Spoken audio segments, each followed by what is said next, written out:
Bismillahirrahmanirrahim.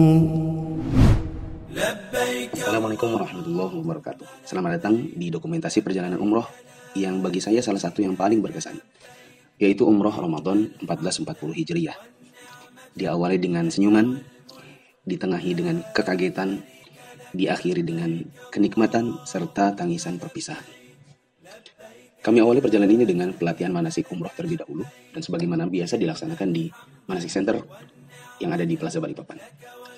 Ini adalah ketika kami persiapan keberangkatan di bandara, baik di Balikpapan maupun Jakarta, dan selalu ada briefing agar jamaah bisa mengetahui apa-apa yang perlu dipahami dalam proses perjalanan. Sampai kita di kota Mekah, karena ini adalah umroh Ramadan, maka kita tidak ke Madinah dulu, tapi ke Mekah untuk melaksanakan tawaf, sa'i, lalu tahallul.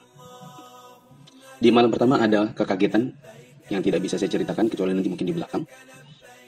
Dan untuk mengatasi kekagetan tersebut, kita langsung mencari tempat iktikaf yang ada di atap Masjidil Haram. Ini adalah buka puasa yang paling nikmat seumur hidup, karena kita melaksanakan umroh dalam keadaan sangat kehausan, keletihan, kepanasan, ditambah kekagetan tadi. Kita buka puasa di atap Masjidil Haram, dilanjutkan dengan iktikaf malam pertama, yaitu melaksanakan sholat tarawih, sholat witir, tahajud. Di esok harinya kita bikin kafling iktikaf rombongan. Kita kalau pertama kali datang, itu akan berebutan tempat, dan tidak mungkin di hari pertama kita datang, kita langsung punya tempat untuk bisa iktikaf rombongan. Jadi, malam pertama mau tidak mau ya seadanya dulu, yaitu di atap Masjidil Haram. Barulah di esok harinya, kita punya kesempatan untuk bikin kaflingan untuk bisa iktikaf rombongan. Karena di pagi hari itu biasanya orang tidur. Ada satu tempat di dalam Masjidil Haram yang sudah saya dapatkan sejak 1439 Hijriah, dan kita targetkan untuk selalu ada di situ setiap kali umroh Ramadan, supaya bisa iktikaf rombongan, supaya tidak terlalu jauh dari WC maupun hotel tempat kita tinggal. Maka di pagi hari ceritanya kita sudah cok atau doorstep tempat ini, dan kita langsung menggelar sejadah untuk bisa iktikaf bersama. Sore harinya kita buka puasa secara berombongan, dan Masya Allah sangat nikmat karena lebih tenang daripada hari sebelumnya. Oh ya, tempat kita iktikaf itu setiap selesai sholat maghrib dan makan malam selalu ada pembersihan. Dan kalau sudah datang petugas pembersihan, berarti untuk sementara kita angkat dulu sajadah-sajadah kita, sepatu, kemudian tas-tas, karena mereka ya mungkin itu SOP-nya, dimana setiap ada barang yang dilalui oleh alat pembersih, suka tidak suka, mau tidak mau, kalau tidak dijaga maka akan masuk dalam bak sampah. Termasuk sendal-sendal. Sampai sendal krok salah satu jamaah kemarin ada yang qadarallahnya hilang. Ya, tapi ada juga sendal ana sendiri sempat masuk dalam bak sampah, tapi ana bilang, "Jangan, anta zolim." Akhirnya petugas yang tadi sudah masukkan sendal kita ke dalam bak sampah mengeluarkannya kembali dan mengembalikannya kembali. لبيك لا شريك لك لبيك إن الحمد والنعمة لك والملك لا شريك لك. Di subuh harinya kita adakan kajian, dan kajian paling enak dilaksanakan di subuh hari, karena setelah kajian sebentar, kurang lebih 1 jam sambil briefing, kita bisa tidur istirahat sampai jam 10 kira-kira, lalu kemudian kembali ke tempat di mana kita iktikaf rombongan tersebut. Karena biasanya kalau jam 10 tempat tersebut masih kosong. Nanti kalau sudah jam 10 kita bangun, mandi satu persatu. Yang sudah mandi segera kembali ke tempat kita iktikaf rombongan sambil menunggu yang lain dalam proses mandi. Lalu kemudian kita ngumpul, sudah mulai bersama nih dengan para jamaah di waktu sholat zuhur. Malam berlangsung kurang lebih sama seperti malam sebelumnya, yaitu buka puasa bersama, tarawih, tahajud, witir, kemudian dilanjutkan dengan sahur berombongan di Masjidil Haram. Ini orang pada ketawain Mas Sofyan karena dia terlambat datang, dan kita ingin melihat ekspresinya dia makan nasi yang ada gulanya. Mencurigakan. Orang udah kita makan semua, kok mencurigakan. Oh, enak kan? Cocok. Ini adalah hari ke-6, seperti kemarin kita akan kajian subuh. Dan biasanya jamaah di kajian subuh tersebut banyak pertanyaan tentang hal-hal yang mereka dapati selama iktikaf. Seperti, kok ada orang sholat pakai mushaf? Apa boleh kita sholat sambil pegang mushaf? Begitu juga ada pertanyaan, bagaimana caranya agar kita bisa tahajud di dekat Ka'bah, bisa atau tidak? Ini semua menjadi bahan pertanyaan, sehingga di kajian-kajian awal di Umrah Ramadan ini biasanya tidak ada materi khusus, melainkan hanya tanya jawab seputar hukum yang berkenaan dengan ibadah yang kita kerjakan, dan hal-hal yang menuntut kita untuk mengetahui hukum syar'inya dari hal-hal yang kita temukan selama melaksanakan ini. Tidak boleh membaca mushaf di sholat wajib. Alasannya adalah karena dalil yang berkaitan dengan pembacaan mushaf di zaman dahulu adalah di dalam sholat malam. Kata guru saya, Syekh Shalih bin Fauzan, maka diperbolehkan membaca mushaf saat sholat seperti qiyamul lail atau tahajud dengan membaca mushaf. Siapa yang melakukannya? Yang melakukannya adalah mantan budaknya Aisyah. Ketika suatu hari budaknya Aisyah ini mengimami Aisyah, dan Aisyah menjadi makmumnya, dan Aisyah. Hari ke-6, i'tikaf rombongan lagi. Dan biasanya setelah selesai sholat zuhur, kita tidur, supaya di malam hari kita tidak terkantuk-kantuk untuk menjalankan proses tarawih dan witir. Selesai dari tarawih, witir, dan tahajud, kita sahur lagi secara berombongan, sama seperti hari-hari sebelumnya. Hari ke-7 berarti kira-kira ini sudah tanggal 25 atau 26 Ramadan. Oh ya, saya belum ceritakan bagaimana caranya kita bisa sahur bareng di dalam Masjidil Haram. Jadi pada dasarnya sebelum kita berangkat meninggalkan Indonesia, kami sudah minta agar para jamaah setiap orang membawa lauk apapun itu, apakah abon, rendang, tempe kering, kentang goreng, dan lain-lain, yang cukup untuk i'tikaf selama 10 hari. Nanti secara bergantian setiap harinya jamaah beberapa orang akan membawa lauknya dan dikumpulkan, lalu kita makan bersama. Adapun nasinya kita beli di mall yang ada di dekat Zamzam Tower. Kalau tidak salah di P3 dekat Telkomsel, di situ ada nasi Indonesia. Jadi kadang kita makan lauknya Indonesia, tapi nasinya nasi Arab, yaitu nasi basmati. Jelang buka, biasanya kita isi dengan kajian-kajian singkat berbagai materi. Kemudian kita melaksanakan ibadah dan diakhiri dengan sahur berombongan di hari ke-8. Sama seperti hari-hari sebelumnya, menjelang buka puasa kita mengadakan kajian kurang lebih 30-45 menit, dilanjutkan dengan sholat-sholat, termasuk diantaranya sholat tarawih, tahajud, witir, dan diakhiri dengan sahur rombongan. Selesai dari sholat subuh kita balik ke hotel untuk kajian kurang lebih 1 jam atau 1 jam 15 menit, kemudian masuk ke dalam kamar, istirahat. Nanti di jam 10 sudah mulai bisa beraktivitas secara bergantian. Ada yang mandi, ada yang nyuci, ada yang mungkin masih tidur. Nanti ada yang kembali ke dalam Masjidil Haram untuk kembali mengkafling tempat. Dan teman-teman yang belum mandi, mereka mandi lalu menyusul ke Masjidil Haram.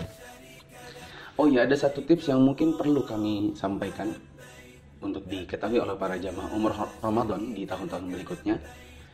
Usahakan agar setelah selesai sholat zuhur, jamaah bisa tidur. Supaya di malam hari mata kuat terjaga untuk mengikuti rangkaian sholat yang cukup panjang. Biasanya mulai dari jam 9 malam, itu tengnya waktu isya, secara beruntun mengadakan sholat tarawih, tahajud, witir, sampai kurang lebih jam 3 pagi. Jadi ada kurang lebih 6 jam kita akan mengikuti rangkaian sholat. Tentu ada istirahat sebentar, kurang lebih 1 jam. Akan tetapi kalau kita kurang tidur di siang harinya, biasanya jamaah akan terkantuk-kantuk. Dan itu sangat menyiksa. Kita tidak bisa menikmati sholatnya, kita tidak bisa menikmati bacaan syekhnya. Kita merasa bacaannya terlalu panjang karena mata mengantuk. Sehingga sangat perlu beristirahat setelah selesai sholat zuhur. Dan adapun saya biasanya kalau pergi i'tikaf bersama jamaah, saya bawa semprotan air. Dan saya sudah janjian, yang seumuran saya maupun yang lebih muda, tidak boleh marah bila saya semprot wajahnya, bila setelah selesai sholat zuhur masih cerita atau ngobrol. Adapun bapak-bapak yang tua ya tentu saya nggak berani lah. Ini adalah hari ke-12 di mana kita mengikuti sholat Id, dilanjutkan dengan mendengarkan khutbah, dan ketika itu khutbahnya adalah tentang adab-adab bersilaturahim atau bertamu. Disampaikan oleh Syekh Shalih Humaid.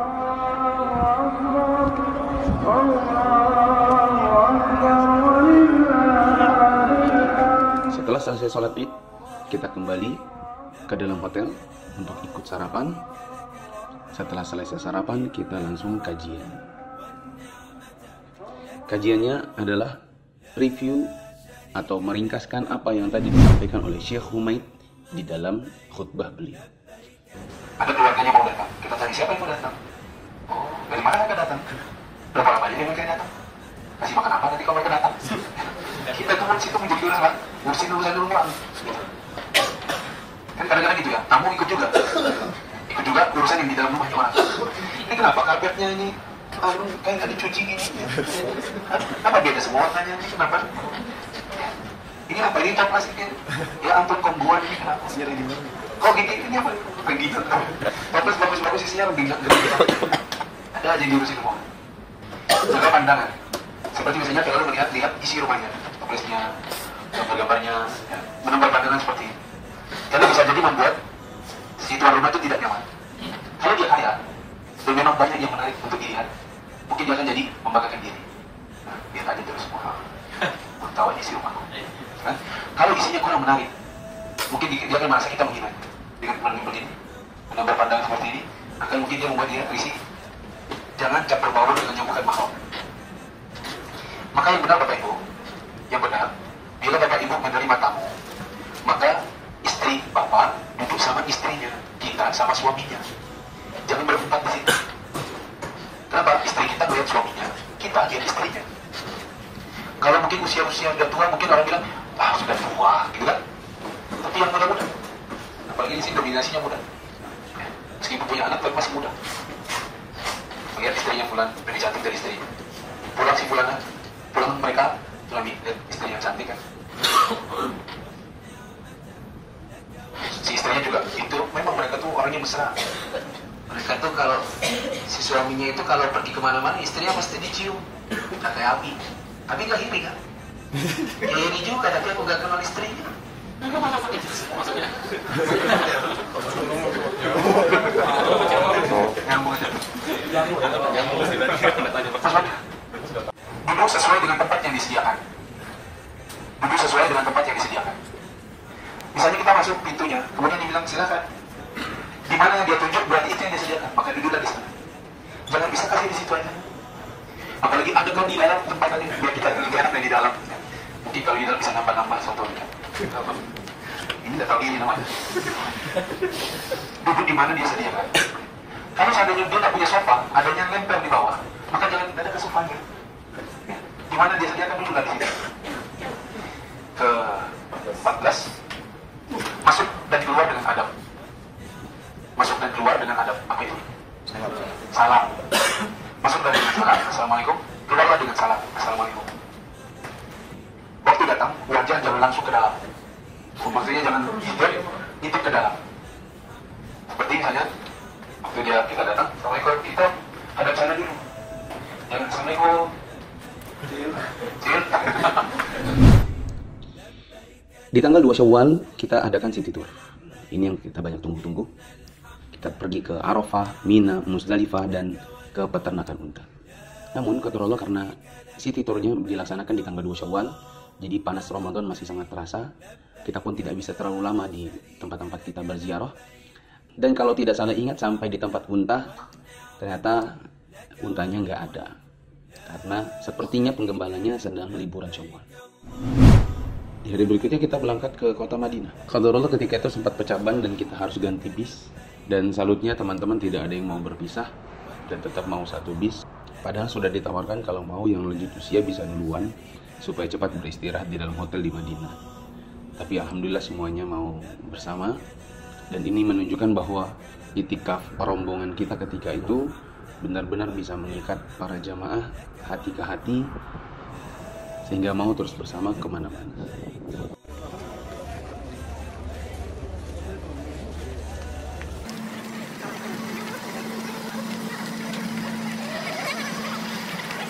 Sekarang permasalahannya ada sebagian orang yang bilang gini, nanti kalau saya meninggal tolong saya dikubur di masjid ini ya, atau kuburnya dia dibangunkan masjid ya. Hari ke-15 kita ziarah ke kubur Nabi SAW dan kuburan Baqi, melanjutkan dengan City Tour yang ada di kota Madinah, yaitu ke Quba kemudian ke Uhud. Di hari ke-16 kita belanja barang di kota Madinah sebagai kelanjutan dari belanja yang sudah banyak dilakukan di kaki Gunung Uhud. Ini adalah kajian selingan yang kita laksanakan di hotel selama di Madinah. Hari ke-17 kita persiapan pulang. والنعمة لك والملك لا شريك لك لبيك اللهم لبيك لبيك لا شريك لك لبيك إن الحمد والنعمة. Nah, sebelum kita berangkat ke Bandara Madinah, seperti biasa kita akan mampir dulu di salah satu restoran untuk menikmati rasanya makan bareng nasi mandi, satu nampan, dan satu kue namanya kue kunafa. Kok belum dibuka? Buka lah, buka. Nunggu ini. Oh, Ustaz. Halo guys, hari ini kita mau unboxing nasi mandi. Kita mau makan sama-sama teman-teman yang kebetulan baru pulang dari umroh. Pertama-tama ya guys, kita angkat piring yang kecilnya. Kita taruh di sini. Karena itu lupa kalau kita angkat. Ada yang suka nggak itu? Ini jatah ustadz. Mana baru Ustaz itu? Ya ini jatah ustadz memang. Oh, iya. Karena nggak bilang guys.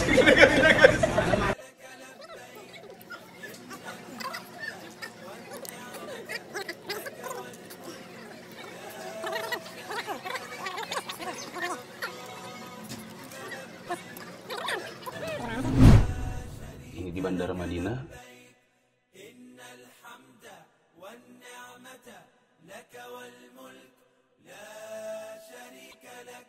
لبيك اللهم لبيك لبيك لا شريك لك لبيك إن الحمد والنعمة. Di landing Jakarta.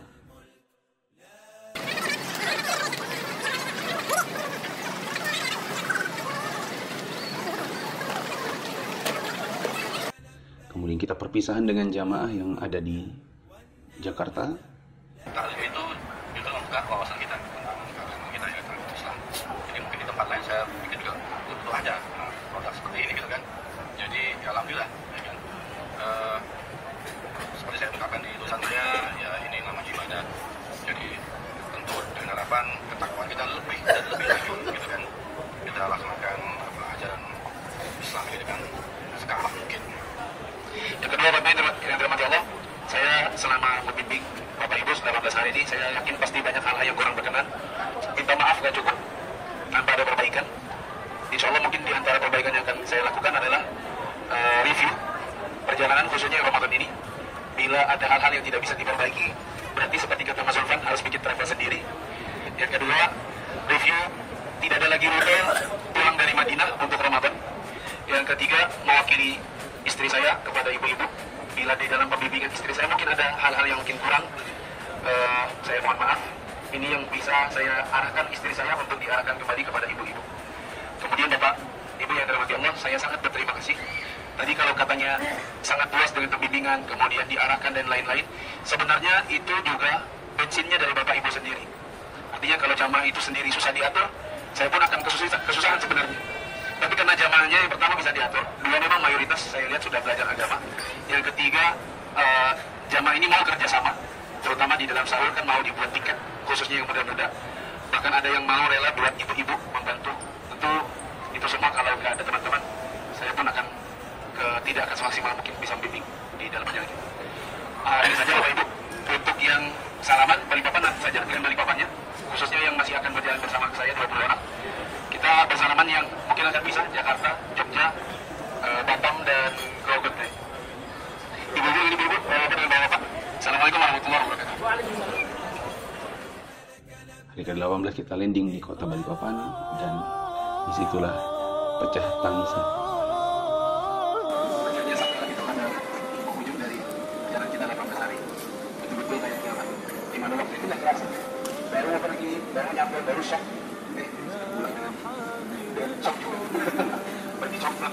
Pertama-tama saya mengucapkan banyak terima kasih kepada sebesar-besar pada Ustaz Mufli Safitra yang telah mempercayakan saya ikut dalam rombongan ini.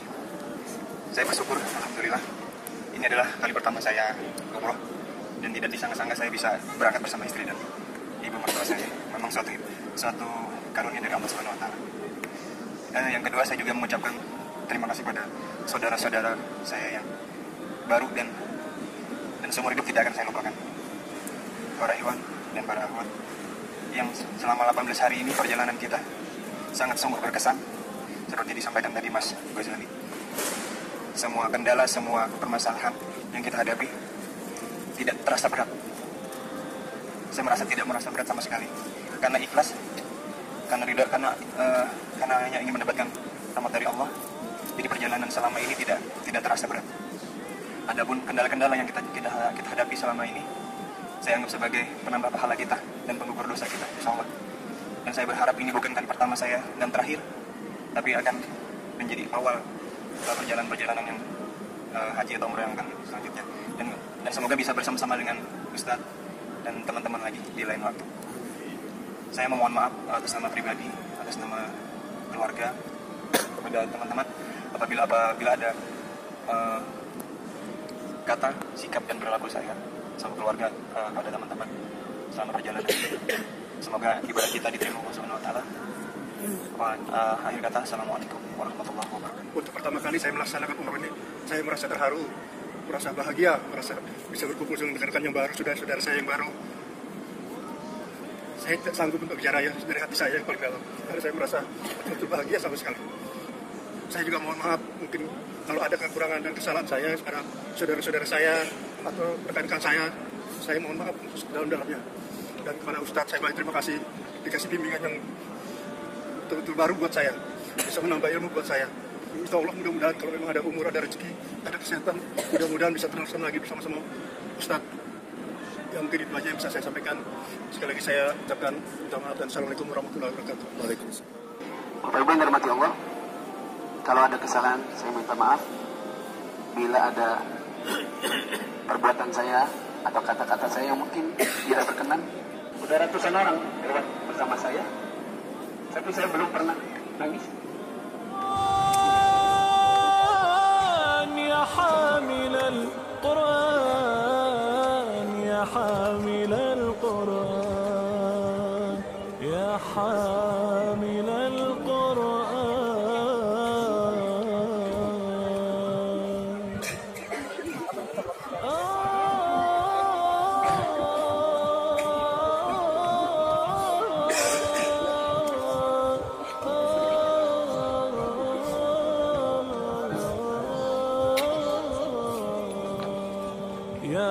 حامل القرآن قد خصك الرحمن بالفضل والتيجان والروح والريحان يا حامل القرآن قد خصك الرحمن بالفضل والتيجان والروح والريحان يا دائم الترتيل للذكر والتنزيل بشراك يوم رحيل ستفوز بالغفران يا قارئ الآيات في الجمع والخلوات تزهو بك السماوات وتنتشي الأكوان يا حامل. Saya udah sering berangkat bersama jemaah. Mungkin sejak pulang dari Saudi sudah 12 kali bimbing jemaah. Artinya mungkin ada 600-an orang bersama saya. Belum pernah yang seperti tahun ini. Sudah terbiasa ketemu dengan ratusan orang, berpisah dengan ratusan orang. Tapi baru kali ini saya merasakan betul kedekatan kami luar biasa sepanjang 18 hari. Bukan karena durasi yang memang lama, tapi karena memang kerjasama, kebersamaan, menghadapi musibah. Kami pernah pecah ban waktu ke Madinah. Saya ajak, yuk ada yang mau pindah ke bis yang lain. Gak ada yang mau, semuanya mau stay sama-sama di dalam bis itu sampai ada bis pindah. Ya hamil al-Quran.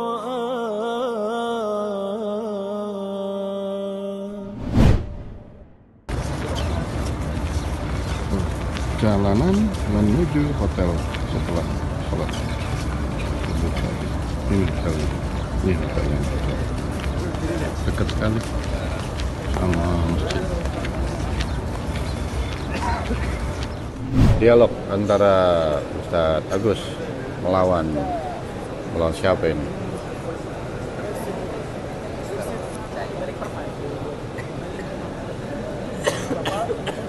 Di mana Balikpapan itu?